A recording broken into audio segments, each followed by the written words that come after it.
Hello, hello, hello, y'all. Welcome back to to Sipping Wealth Live, where I bring you news, tips, and tricks on how to wealth up. Yay, we are back. So today I will be going over how to decrease your debt, how to pay off your debt within the next 5 years. I recently did a poll inside the Sipping Wealth group, and a lot of people, majority of the people said, hey, the one of the most important things that I want to make sure that I knock out within the next 5 years is debt. So I wanted to make sure that I speak on this topic and give y'all some solid tips, tricks, necessary things to do to make sure that you go ahead and get that debt down and paid off within the next 5 years. All right, y'all. For those of you that are tuning in with me, thank you, thank you, thank you. Go ahead and drop a comment in the comment section. Say, hey, girl, all that good stuff. Let me know you're tuning in with me. Engage with the post. Hit that share button so your friends, family, followers, all that good stuff could wealth up with us. And make sure that you are subscribed to the YouTube channel, Sipping Wealth. All right, y'all. So I'm going to jump right in. All right, let's get it popping. All right. For my first tip, the first thing that you want to do when you make sure, when you're making sure that you want to pay your debt, is we're going to start with mindset. Okay, you didn't get into debt in a day, and it's not going to take to massive debt in a day, and it's not going to take a day to get all this paid off and you living debt free and woohoo. Okay, so want to make sure that we're in the right mindset to make sure that we're actually sticking to the plan, we're actually accomplishing this goal. Okay, and one of the big things is mindset. Be realistic. Okay, we're going to be realistic. We're going to make some changes because you do have to change the way you were spending and swiping and going getting store cards or whatever the case may be. We have to change those habits that got you into debt, this much debt. Okay, so we have to do the shift. So making sure that you're in the right mindset, that you're stepping into this and because you really want it. So along the way, within these next 5 years, that you're making sure that, hey, I started this because to make pay off my debt within 5 years. And I'm gonna stick to this. Okay. So that's a huge thing. All right. So the next is to access your debt. So you need to make a list. I like Excel. I know some people, I like spreadsheets. I know some people, they're like, oh, a spreadsheet. I don't really like the spreadsheet. Da, da, da, da. Can I not? I think it's not doing what it need to do, y'all. This thing's so annoying.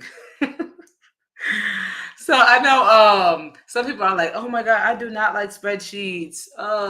They're just so complicated, whatever. However you want to write this down, you could do it on your phone notes, whatever. Okay, but make a list of all your debt.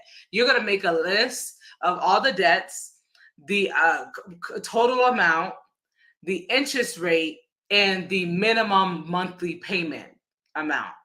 Okay, these are the things that they're like different columns that you want to make sure you hit on. Okay, because you want to make sure that you understand completely what you owe. So once you understand and identify, okay, I have a credit card debt of $25,000. My interest rate on it is 18%, and my minimum monthly payment is $210. Once you identify those numbers, I identify, okay, this is what my debt currently looks like. And then this is the first step. The next thing you want to do is go ahead and prioritize the debt. So you want to, if you're doing, like, for example, the avalanche method, you're going to focus on those high interest debts first. And then you're going to chip at those. So if you have a credit card at 18%, another one at 24, and another one at 39%. You're going to tackle the credit card at 39% first, and then pay that off first. Put more money towards that, paying that one off first, and then you're going to go down to the one that's at 24% and down to the other. All right. Or if you're like, hey, I want to do the snowball method. Snowball method is paying the smallest debt first. So if you owe a medical bill of $500, and then you owe your next debt is is a credit card for $5,000, and then the next one is a credit card for $10,000. You pay off the medical bill first, then the smaller credit card, then the larger credit card.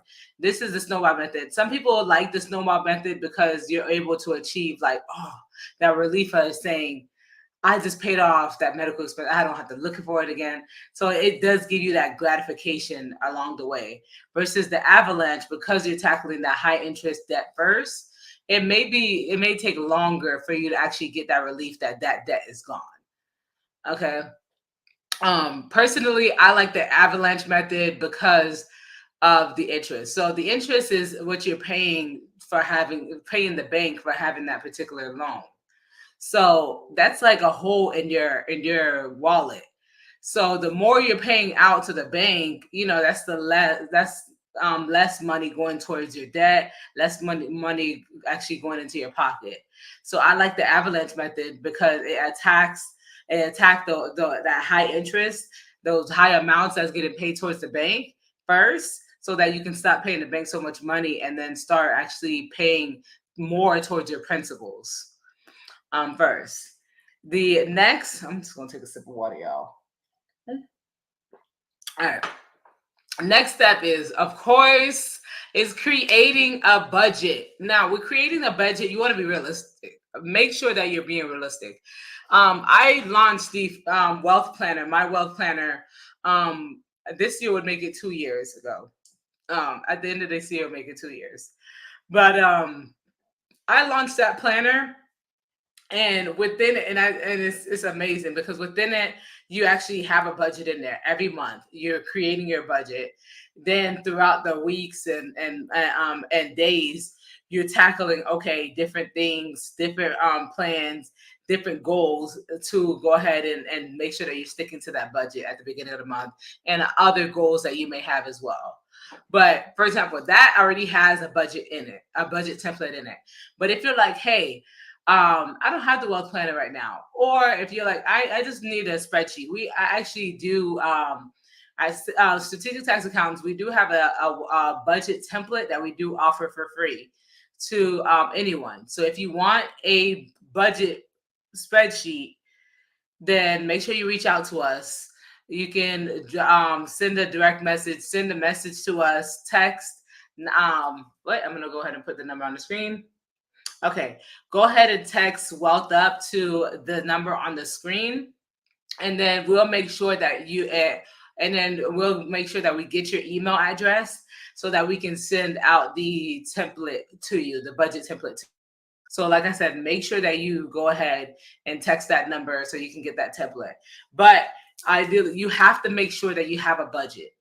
Okay, you have to make sure that you have a budget because you have to know where your money is going, and how much money you have coming in to the dollar. And then this is going to help with allocating the money towards the debt, putting the money to where it needs to go.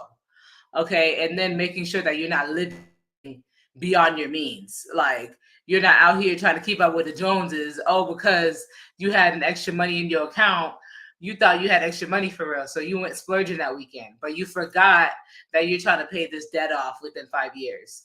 Okay, so make sure that we have a realistic budget. We want to set some money aside for, entertainment and other things like that. Maybe it's $100 versus the $500 that you spend.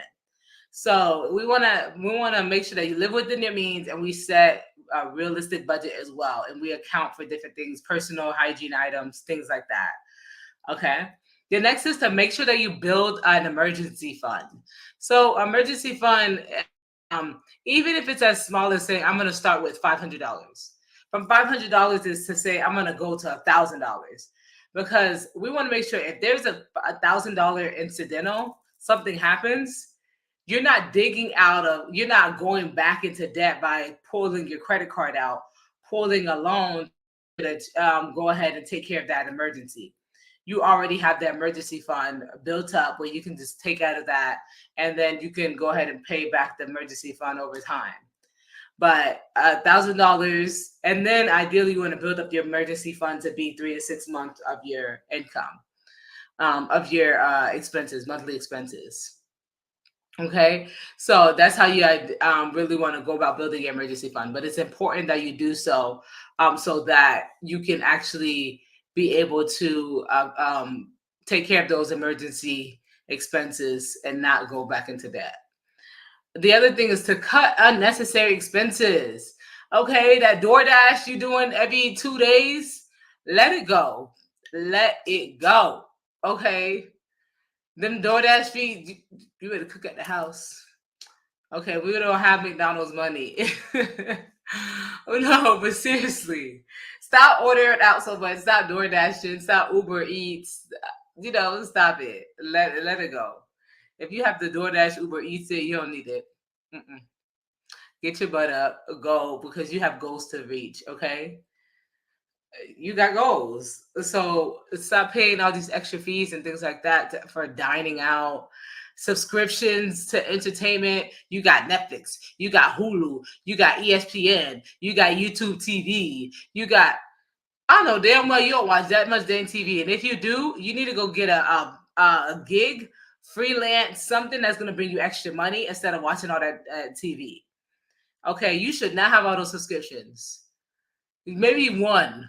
Okay, you can have a subscription, but all that other stuff, you should not be watching all that TV. Why having all those subscriptions for what? You got to pick up a hobby. Pick up a hobby that's gonna add some more income to your wallet, so you can actually be more aggressive with paying off that debt. Not sitting in front of the TV for 4 hours a night and then complain about how you can't pay off your debt. I know the silence is loud. Anywho, next thing, increase your income. I was alluding to it before, but increase your income. You know that $32,000 a year, you barely making it on 32 grand a year, and you complaining. Find another source of income, gig work, freelance, go on Upwork, find something that you can do on Upwork, on other when you're not working your 9 to 5.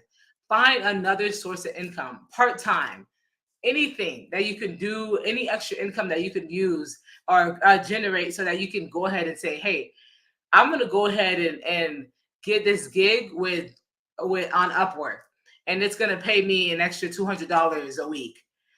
That $200 a week, that's $800 extra dollars a month. Okay, $800 extra a month, you can put that towards your debt.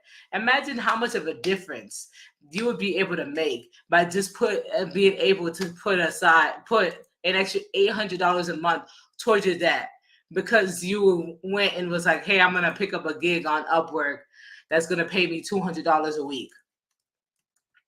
Something simple as that. That's almost $10,000 extra a year. $10,000 extra a year that you can go towards just paying off that debt. Okay, increase your income. Okay, find different ways of earning extra money. Turn that hobby into an income source. Oh my gosh, I love creating da da da. I love creating lotions. I love creating soaps. I love creating crochet. I love creating, I don't know. Go ahead and make that another source of income. For my fellas, man, I could coach basketball. I don't know. Which I like to do. Something. Go ahead and coach the basketball, the little league team, and earn your extra money. Something. Find something to get you some extra income. Okay. And then also use those extra monies, gifts, bonuses, tax refunds wisely. Go ahead and put that all towards debt, because you are already making it and doing what you need to do off the money that you're earning with your wages or whatever you are earning in income. That that extra income, that tax refund, that bonus, that gift, that's just extra. That's just that's just extra money. And you should go ahead and direct all that towards your debt. Maybe you want to take 100 of that, 200 of that, and treat you to a nice dinner. But the rest of it, go ahead and pay off that debt, because that's how you're going to get your debt paid off within the next 5 years. Okay. The next thing is negotiate lower interest rates. You can actually call your creditor. You could call your lender creditor and actually talk to them and negotiate a lower interest rate. Some of them may say no, but quite a few of them will be like, okay, yes, we'll lower it for the next 6 months. Within the next 6 months, they lowered it. That means more of the money that you're paying towards that debt is going to go towards the principal.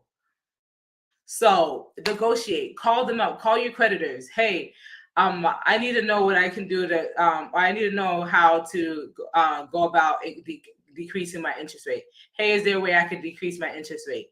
No, we don't.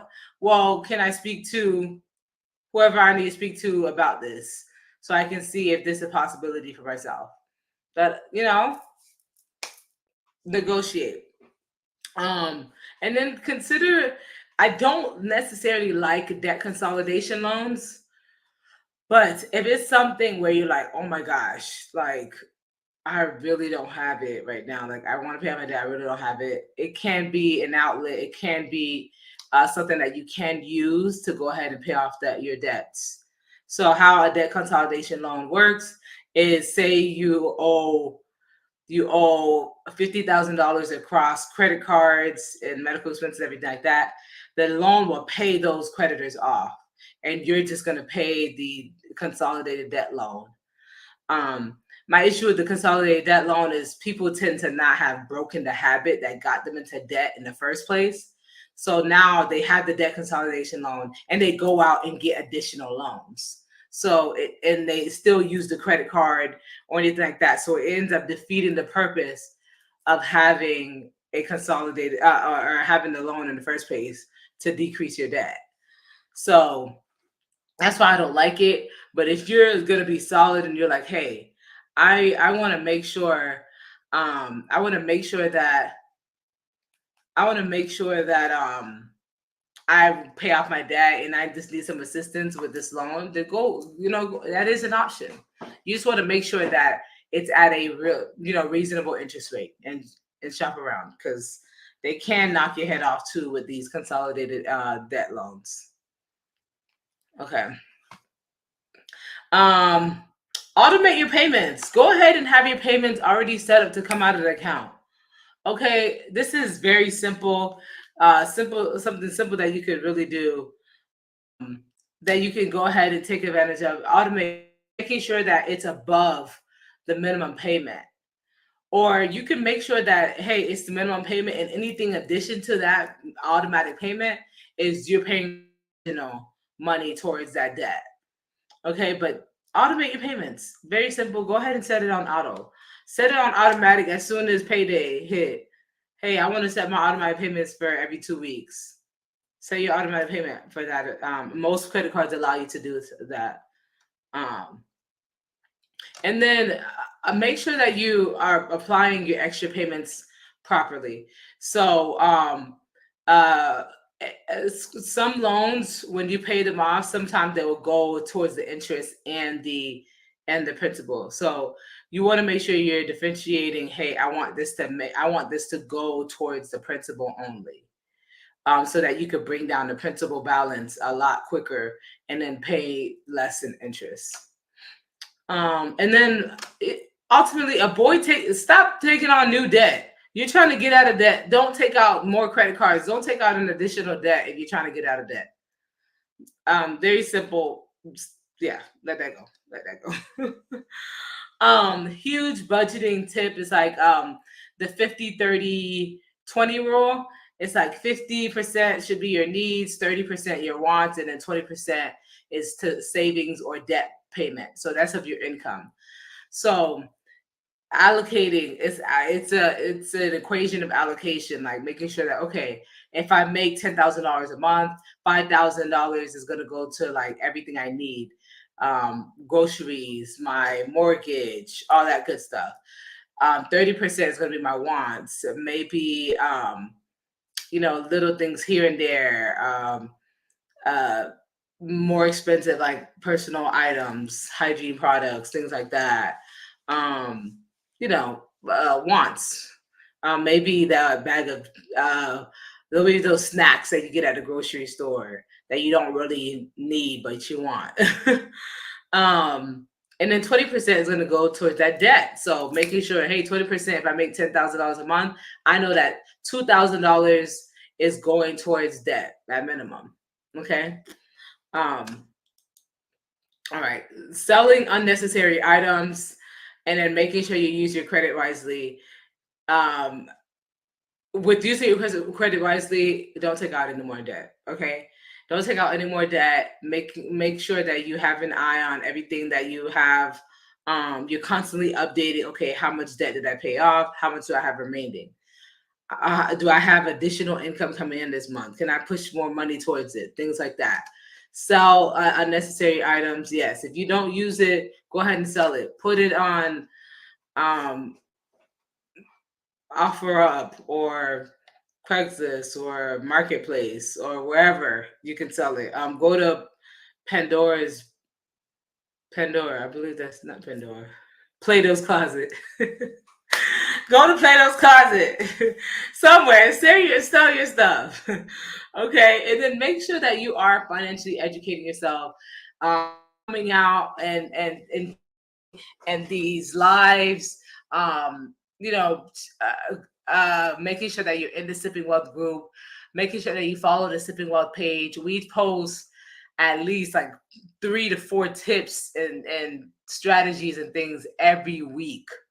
So make sure that you follow these pages. Make sure that you follow Sipping Wealth because there's a lot of tips you can scroll through. There's so much information, valuable content, and information on there that you can utilize to help. All right, y'all. If you do have questions, if you need that template, I did put the number. I left the number on the screen. So make sure that you go ahead and text that number and get the template, the budget template, so that you can make sure that you get a budget set it. If you need more assistance, we do have a budgeting program that assists you with setting up, and then you do have the quarterly or monthly accountability. To get started and everything like that with the budgeting program, it is an additional $250. If you want a quarterly meeting, then that's going to be $60 a month. If you want a monthly meeting, it's going to be $180. So, and that's meeting with me every month or every quarter. We come up with the budget. We talk strategy, things like that. We iron out how long it's going to take, all that good stuff. But yes, y'all. Thank you for joining me for another Sipping Wealth Live. I'll see y'all next week at 6 p.m. on the dot. And have a wonderful, wonderful, wonderful week. And don't forget, let's wealth up.